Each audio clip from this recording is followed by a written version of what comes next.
Everybody loves a good story. And this is called one-word story. Two improvisers. The first one starts by delivering a word. And the second one follows up with another word, continuing a story. And they just go back and forth, one word each, till they hopefully reach a climax. And if it's got a moral, great. You want to develop characters in the story. And your goal is to get a beginning, middle, and end. So the benefits of this game: telling a story, character development, and of course, yes-handing. Coming at you.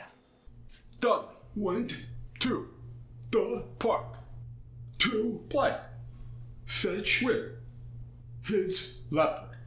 When he threw the frisbee, the leopard ran after it and caught it and kept on running, never to return.